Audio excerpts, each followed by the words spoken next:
does it take to end someone's life? I mean, like, seriously, try to imagine it. You're at that little trolley problem lever, there's a train barreling forwards, and it's gonna crash into 5 people. Or you could just flick it just a little bit and switch it to the track where only one person would be run over. It's the greater good, isn't it?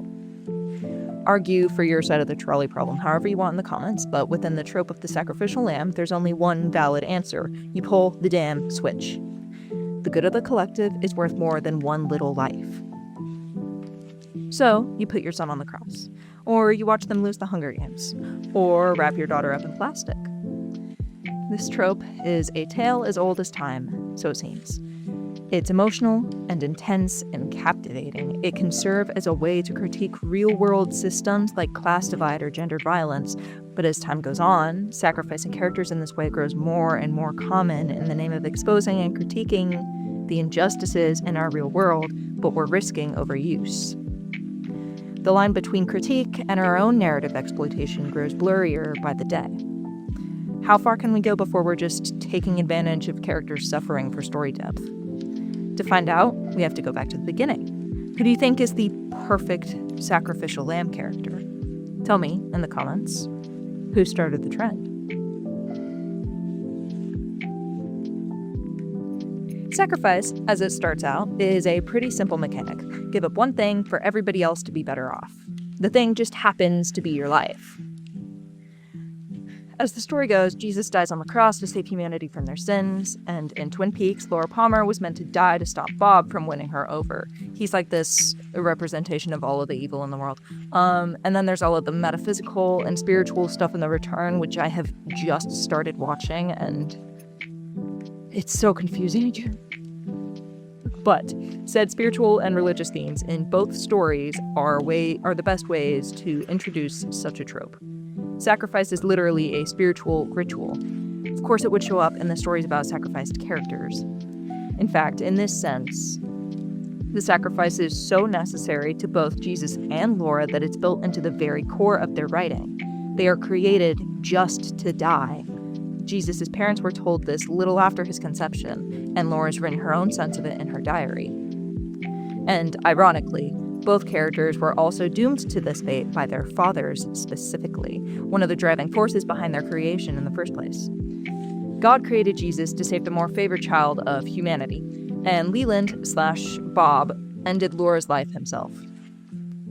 However, they're not the only guilty parties in these events. Their fathers formed this fate for each of them, but the people who ratified it were the apathetic onlookers. For Jesus, it's Pontius Pilate, the judge who washed his hands of the guilt of Jesus' death and did nothing to intervene, despite viewing it as unjust himself. And for Laura, she had an entire town of people who could have done something. She had a mother, a boyfriend, multiple boyfriends. She had teachers, a therapist, adult friends, adult bosses, best friends, friends' parents. The list goes on of people who could have intervened. Bobby's speech at Laura's funeral points out this hypocrisy that the town holds. They all mourn her and canonize her as if she was their own personal patron saint, but where was all this care when she walked among them? The apathy is actually a complete 180 in both stories. Laura and Jesus were described by others to be so universally beloved, it's a genuine shock the apathy drove them to the grave. Jesus would be welcomed into cities with parades and palms fanning him, and Laura was one of the most popular girls in her high school with a DMV-length line of men who were vying for her attention. Nobody can escape from obsessing over her, even after she died. All of this admiration adds such a bitter taste to both of their ends. It makes you second-guess everyone's love for them in the first place. Did they only love Jesus and Laura because of the usefulness they provided in their sacrifice? The meals on wheels, the work, the love and friendship, the fish, the bread, the wine, the forgiveness, and the blessings. What was it all for? That question may have a wide variety of answers for Laura and Jesus. Some say definitely they were loved only for usefulness. Some argue otherwise. Some pin the blame on Laura and Christ themselves, but for other characters within this trope, the question is much more important and the answer is much more definitive. Rue from The Hunger Games and Ethan from Resident Evil seem really different at first, but in the grand scheme of things, they play very similar roles in the overall stories. Rue goes into the Hunger Games to protect and feed her family, as her name was put in the ballot multiple times over so that they could get rations from the government. And Ethan finds himself in the Baker house and later in Romania to protect his wife and then his daughter. These problems, these events, weren't caused by Rue or Ethan in any way. In fact, they had been happening for long before either of them were around. Rue was in the 74th Hunger Games, one of 24 children, and the Winters family was one in a long list of collateral damage from the biowarfare events of the game. So, both characters take the sacrificial lamb trope and use it to critique the military-industrial complex specifically. Ethan and Rue aren't really people when you look at the whole story. They're bodies. They're insignificant grains of sand in the grand scheme of all the damage from the war. We honestly know so little about them outside of their deaths and the circumstances that led up to them. Rue and Ethan and the sacrifices that they make criticize that apathy towards everyday working people. They deserved better. They deserved to be remembered. They are important past the sacrifice, or at least they should have been. Their sacrifices weren't worth it. They hardly changed anything. After all, Rue may have been briefly canonized after her death within District 11 and the uprisings that her death started. But in the long run, who remembers her? Who remembers Ethan? Both are forgotten by all but their family, the people who they provided for. Both of their roles as breadwinners are actually the direct cause of their sacrifice too. Like I said, Rue had to take the breadwinner role for her own family as she put her name into the Hunger Games lottery for Tesserae. And then Ethan Winters, especially in Resident Evil 8, is the literal head of the house since he's the father and the husband. He almost intrinsically owes them rescue and protection, even with everything that Mia did to get them in that situation. But for either character, Rue nor Ethan, there's never even an attempt to show their consent. Their sacrifice is literally the one option they have. It had long since been chosen by people who didn't know either of them and who didn't really care. By now we see how the sacrificial lamb trope can be used to critique the way that people are consumed for political gain, or gain in any way, whether that's the Capitol's respect or the power of the bio-warlords in Resident Evil. But Rue and Ethan are inseparable from that value. Despite this, both are very morally pure characters, only fighting for what's right and loving others the entire time. They never deserved the fates they were dealt. The concept of deserving is vital to their stories, though. But does anyone ever deserve to be sacrificed? What happens when we use sacrifice as a sort of punishment instead?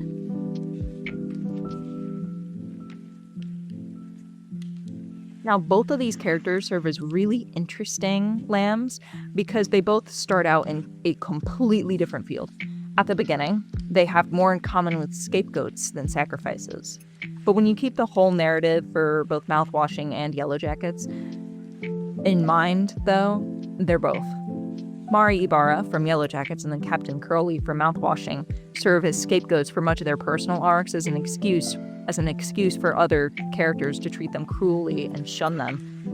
Mari clearly struggles to really belong in the Yellow Jackets group, especially with the core members that have any sort of social power, and especially in Season 3.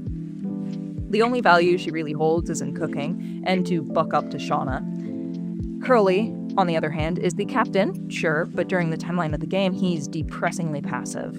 He's so mangled from the crash of the ship that he can't even chew on his own, much less lead or speak or defend himself, which makes him all too easy to blame for the accident in the first place. And then, as the tensions of the story build, these facades of their story archetypes melt away, and we slowly realize their real purpose within it. They are lambs. We watch as the rest of the characters come to understand sacrifice as not something entirely necessary, but getting rid of them is. By the end of each, we completely depart from run-of-the-mill morals, and shoving these characters off the hypothetical ledge seems almost logical. Mari Ibarra is sacrificed both to appease the wilderness and Lottie and Shauna, and then to distract said leaders to let Natalie find contact to help the whole group escape.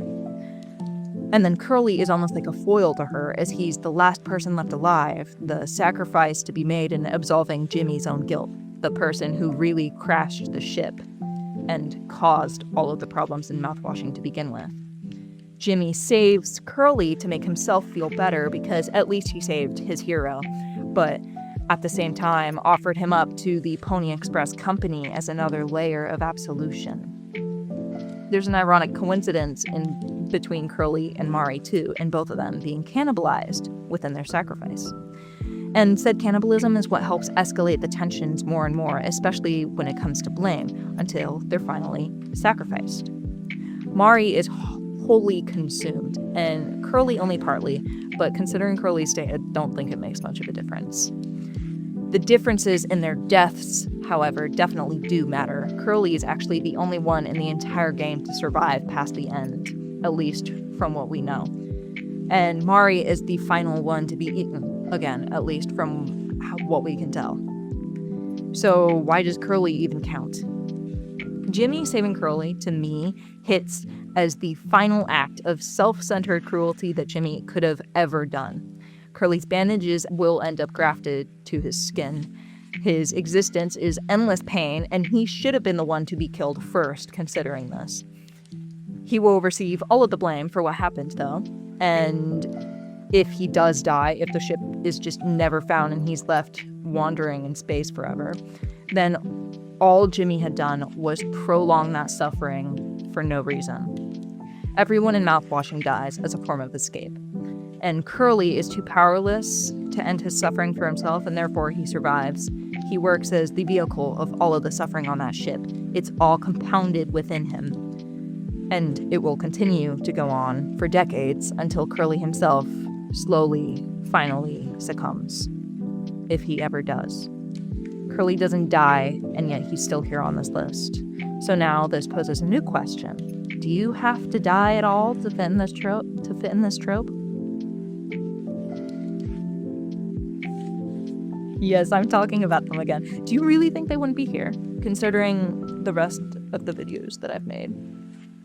But anyways, between the two of them, Arthur Morgan is the only one that's not currently alive. His death itself wasn't even of the sacrificial nature, more like prolonged karma. So why are he and Leon Kennedy here, much less together? Both of them sacrificed their own actual lives in the name of protecting and serving others. Not their deaths, but their entire lives.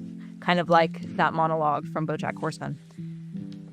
And they do this on very opposite ends of the spectrum, too, even though they criticize the same problems of masculinity and labor. Arthur, after living his whole life serving a father figure who was using him for crime and monetary gain, has an end-of-life crisis leading up to and after his tuberculosis diagnosis. He seriously rethinks all of the decisions he's ever made, and all of those actions, all of that servitude, and while it's a realization that comes too late to save himself, he does all that he can for others. He saves the entire Marston family. He saves Tilly and Sadie and all of them from the gang. He helps Edith Downs and her son and gives them money to help climb out of poverty. He helps Charlotte and a plethora of others. If it weren't for his sacrifices, none of these people would survive. The game is very careful to show you that. Does this even redeem him in the end, though? To sacrifice every waking moment, working for someone else, good or bad, to be the workhorse. At the end of it all, he slowly drifts away from his life on a cliffside in the best case scenario.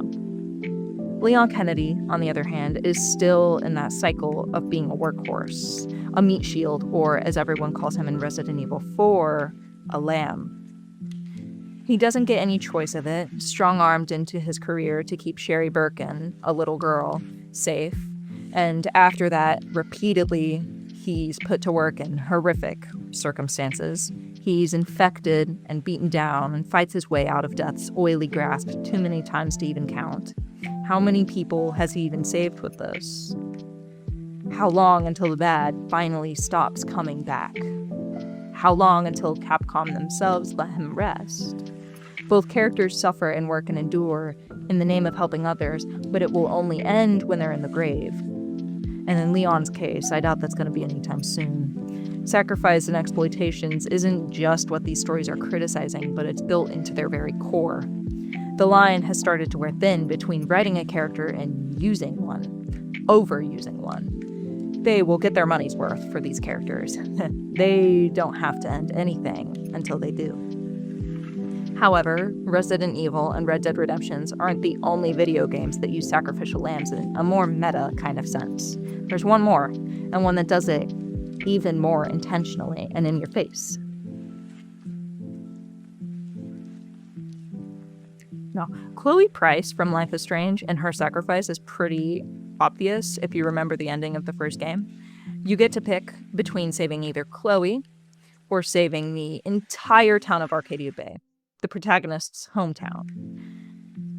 However, she's not the only one you can choose whether or not to save. There's also Kate Marsh.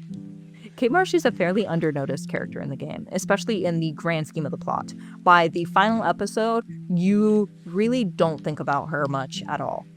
And in my opinion, this is so unfair. She's honestly my favorite side character, apart from my own thoughts. She works as a brilliant narrative foil to Chloe. They have perfectly contradicting personalities and relationships with Max Caulfield, the main character. Chloe is adventurous and spontaneous, while Kate is more demure and she keeps to herself. Kate brings out this more protective side within Max. Meanwhile, Chloe dips her into these completely new scenarios that usually leave her scared and adventurous. They both have a very similar tendency to flirt with death as well. Chloe Price's is pretty obvious with how often it happens, but besides her, Kate Marsh is the only other character whose life Max can save by talking her down from the rooftop. Chloe and Kate are the only living characters that we meet in the game to both be victims of Mark Jefferson in one way or another. And they're also linked by that very interesting scene where you're made to choose between Kate's phone call or going off with Chloe to the junkyard. The game literally makes you choose between them. Both then and then at the finale. Kate Marsh is technically in Arcadia Bay when the storm hits, at least from what we could tell. I mean, she mentions possibly leaving that Friday, but it's never been confirmed whether or not she made it out or if the storm beat her to it. Considering Max is taken to the dark room the day before, and when she comes out it's already happening, I doubt there was ever enough time for her to escape. Plus, arguing whether or not certain characters made it out of the storm almost defeats the purpose in this ending. You are put to choose between Chloe or everyone else, everything you love about that little town, human or otherwise. The choice loses its gravity if they continue to say, "never mind," over and over again. So when you are standing there, in front of that lighthouse with Chloe, you are choosing Chloe or everyone else, including and especially Kate Marsh. If Chloe dies, Mark Jefferson and Nathan Prescott are jailed, and Kate never attempts. Technically, she's avenged. But then, if Chloe lives, Kate never really finds out what happened to her. Talking her down from the roof, or even trying to, it was all for nothing. Past this, Kate sacrifices more than the audience usually notices. After all, her suffering is pretty much just used in the story as a vehicle for excitement, plot development, and character growth. The action starts amping up after her attempt, with Max being more driven than ever to find out what Nathan did to Kate and what it has to do with Rachel and Chloe. And then there's the big decision in who to blame after Kate's attempt, too. Even Blackwell Academy themselves refuse to act until Kate's put in even more danger. Victoria Chase only manages to grow her own sense of empathy after seeing her on the roof, too, albeit this happens very slowly.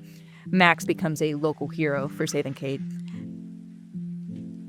But like I said, in the end, it hardly matters. It's the sunk cost fallacy. All of that effort you put into saving Kate's life is thrown to the wayside, and she's merely one singular name among many across the scale from Chloe.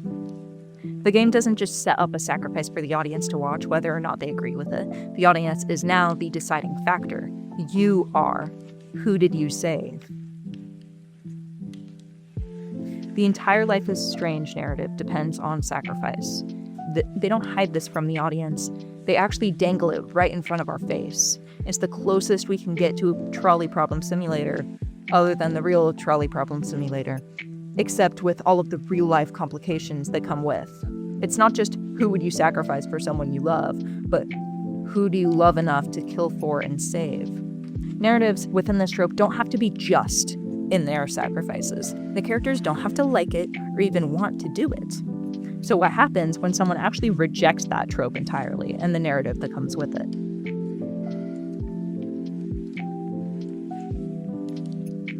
Okay, now this one's kind of a doozy, like really a doozy actually. It's the most meta out of all of my examples too, and it made my head hurt thinking about it. But anyways, the entire plot of the second Spider-Verse movie, Across the Spider-Verse, for those of you who haven't seen it, hinges on these things called canon events, which are basically certain events that must happen in order for the universe to stop itself from collapsing. For example, Peter Parker must meet Mary Jane. They always fall in love. Spider-Man must have his uncle die. If any of these things don't end up happening, the universe supposedly fades away and breaks in on itself. We've yet to see it, though, not like in real time. This is mainly just the theory that Miguel O'Hara, the leader of the Spider Society, has, and everybody just seems to follow it. But not all of the canon events are important here because we're talking about sacrifice. The key canon events in the movies are the bad ones, the ones where loved ones die, uncles, and notably police captains. Miles, the main character, his dad is about to be promoted to captain, and so he's presented with a choice.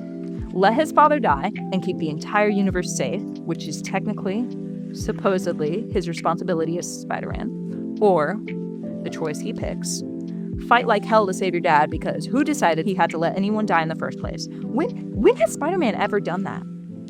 When he makes this decision, he's not only rejecting Miguel's narrative of sacrificing the few to save the many, but the entire structure of Spider-Man culture in this movie and Western story culture as we know it. He's very simply refusing to play this trolley problem. It's disgusting to him that anyone ever would. Another byproduct of this decision is the domino effect that comes with it. Multiple of the other characters within the story go off to reject their own pre-written sacrifices and save their own loved ones, and help Miles. In Across the Spider-Verse, the compassionate decision that no death is worth anything is apparently a revolutionary one. It breaks Miguel's facade.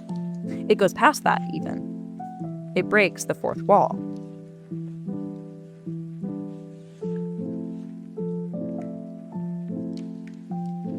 At first, the sacrificial lamb trope works out very similarly to the trolley problem.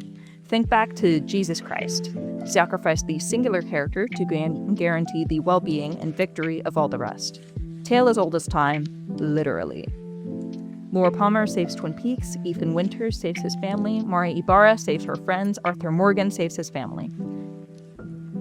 But as time goes on, I'm really hoping that you guys can't hear the howling outside my window because that dog has been at it for days. Anyways, as time goes on, this grows more and more classic, and it's as if we've come to use sacrificial lambs as a crutch. How do we raise the stakes without making the heroes lose? We'll just kill one off. The one that everybody likes, but no one would really miss too much. How do we critique apathy in the world? Show people apathetic to deaths that are supposed to matter. But on the other hand, how far should we be allowed to take this trade? How far can we go before the stories themselves get exploitative? The most important aspect of the trolley problem often goes under-recognized because it has nothing to do with the train itself or even that deciding lever. Why are these people tied down to the rails to begin with? Why is it okay to throw away certain groups of people, whether that's women or children or Black people or Indigenous people or entire countries and groups of cultures, just so something can be marginally better?